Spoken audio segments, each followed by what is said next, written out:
Hey everyone, welcome back to all my listeners. This is episode number 15 in season 14. Today is Wednesday, April 9th, 2025. My name is Sonal Patel, and this is the Paint the Medical Picture podcast series. All right, you guys. So it's that time of year, right? Tax time, tax season is around the corner. It's next week, filing deadlines. Some of you I know have already filed at the end of January.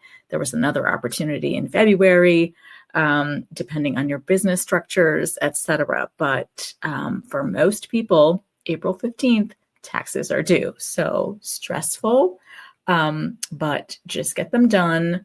TurboTax is easy. H&R Block is easy. If you have a tax advisor on speed dial, use them. It's that time of year. So anyways, you guys, let's go ahead and dive into today's episode. It's going to be short and sweet once again. It's the second Wednesday of the month, so it's going to focus on my OIG Work Plan update for the month of March 2025. And in my Trusty tip, I wanted to go ahead and focus on something I haven't talked about in a while, but CMS has put out some more information for us on advanced primary care management services. So I wanted to dive in a little bit on that. And I go ahead and round out today's episode with another remarkable quote on change by Kakuzo Okakaura. All right, you guys, let's get into it. So in today's Newsworthy, there is going to be a whopping one update to the OIG Work Plan for the month of March 2025. Now, this update is called Superfund Financial Activities at the National Institute of Environmental Health Sciences. Now, this report is expected from the Office of Audit Services. The National Institutes of Health's National Institute of Environmental Health Sciences, also called the NIEHS, provides Superfund Research Program funds for university-based multidisciplinary research on human health and environmental issues related to hazardous substances. Federal law and regulations require that the OIG conduct an annual audit of the Institute's Superfund activities. Now, the OIG will review payments, obligations, reimbursements, and other uses of Superfund monies by the NIEHS. Now, this final report is expected in fiscal year 2026. And now it's time for my best practice tips in Trusty Tip. So let's go over some compliance when it comes to billing for advanced primary care management services.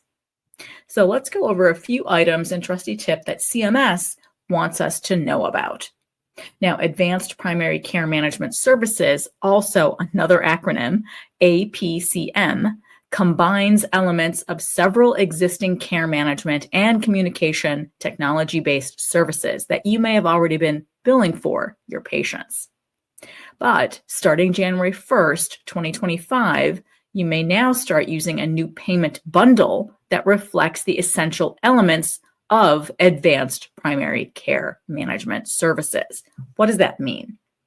Now, the payment bundle is including 4 categories. The first is for principal care management. That's for your disease-specific services to help manage a patient's care for a single, complex, chronic condition that puts them at risk of hospitalization, physical or cognitive decline, or death. Now, the second is for transitional care management. Third is for chronic care management. And finally, fourth, your communication technology-based services.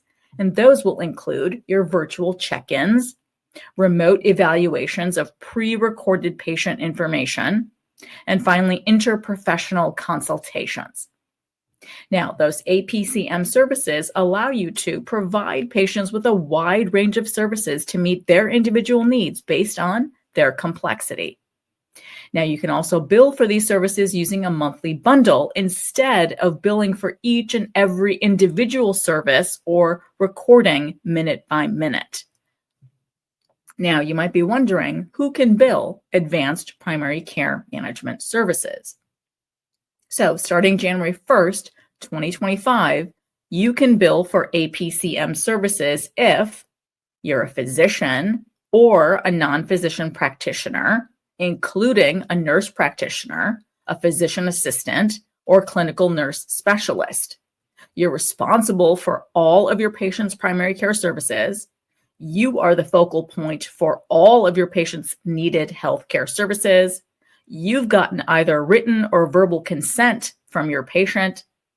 APCM service codes are primarily for primary care specialties like general internal medicine, family medicine, geriatric medicine, or pediatrics. Now, how often can you bill for these services? Now, CMS discloses, of course, you can bill for APCM services once per patient calendar month. Now, this helps remove some of the burden of billing with those individual time-based care management codes. Those get pesky, right? So they've developed this way of just bundling into a once per patient per calendar month type of billing. Now, individual care management codes have time-based billing requirements where you need to document every single minute you spend on care management, and you must meet certain thresholds each and every month to bill those services. So APCM services are not time-based, and you can bill using an APCM HCPCS code once per month when you meet the billing requirements. Now, there are 3 HCPCS codes you can use for advanced primary care management services, or APCM services.